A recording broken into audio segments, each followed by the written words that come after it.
Hello guys, tara na. Repolyo na bang ulam mo? Tara, pasarapin natin. Samahan nyo ako. Ayan guys, samahan nyo ako guys. Magluto tayo ng repolyong gisado with tuna flakes. Ayan. Ayan guys, yung kanyang mga ingredients. Ayan. Diyan yung bawang, sibuyas, repolyo, tuna flakes in oil, at saka siyempre yung toyo natin nandyan. And guys, tara na. Samahan nyo ako magluto tayo. Ayan na guys, simulan natin ang paggayak ng ating repolyo. Dami yan, oh, isang buo. Madami na yung tinan guys, pero pag naluto na yan, kaunti na lang yan. Oh.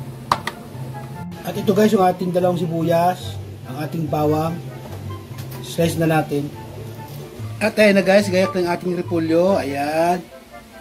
Ay yung ating tuna flakes in oil. Ayan, saka yung ating sibuyas, bawang. Kaya magigisa na po tayo guys. At ito na, apoyan na natin yung ating kawali.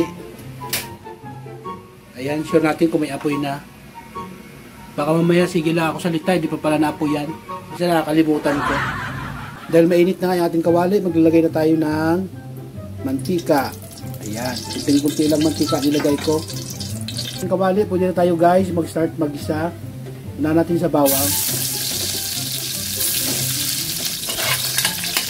Kaya, purahin mo natin yung bawang. Para mas mabango. Tanggalin natin yung mga ibang balat na naisama dyan. Hindi naman kailangan kumain ng balat. Ang kain natin yung laman ng bawang, hindi yung balat. Ayan. Tinanggal ko yung balat. At siyempre ilagay ko na rin yung sibuyas.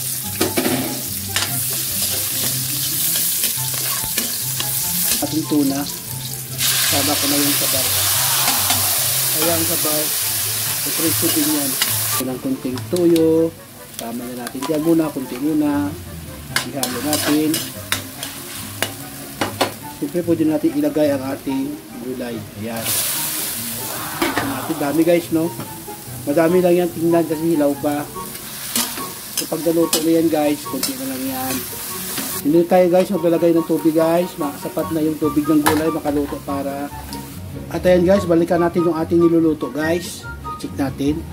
Oops, ayan, hilaw pa.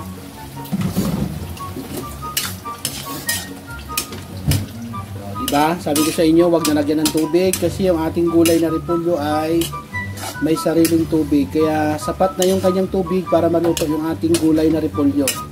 Sariling tubig daw niya guys. Lalo pa hinugasan natin yan, kaya na-absorb na rin yung tubig na hinugas natin dyan. Mayroon ako guys, nakalimutan na isang ingredient guys. Napakasarap. Siyempre, oyster sauce. Ayan. Ihalo natin. Hindi na ako naglagay ng asin guys kasi yung ating tuyo guys, alam niyo na, maalat din yon. Kaya hindi na ako naglagay ng asin. Depende na sa inyo guys kung sa panlasa ninyo, kung medyo maalat, mas mataas ang inyong timpla, pwede kayo mag-add ng asin, ng salt. Ako, dagdag ko na lang dyan konting toyo. Bawal na sa guys, sa amin guys, may mga edad na, bawal na sa amin yung mga maalat. Kaya ganyan na. Tikman natin. Huwag natin daanin sa patingin-tingin lang. Tulad ng iba. Tingnan lang nila, alam na doon yung laluto na. Ako hindi ako kumpante dyan. Titikman ko talaga. Wow, ang sarap. Diba? Hilaw pa. Masarap na pero hilaw pa. Yan pa. Kaya natin kawali para suwaktihin. Maraming manood. Hop, takpan natin.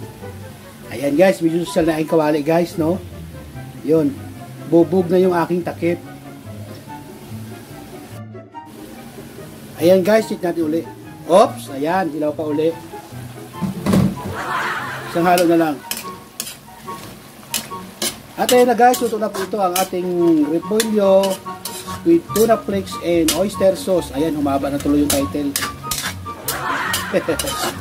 So, sige guys, maraming salamat na naman guys sa inyong panonood ng aking simpleng videos guys.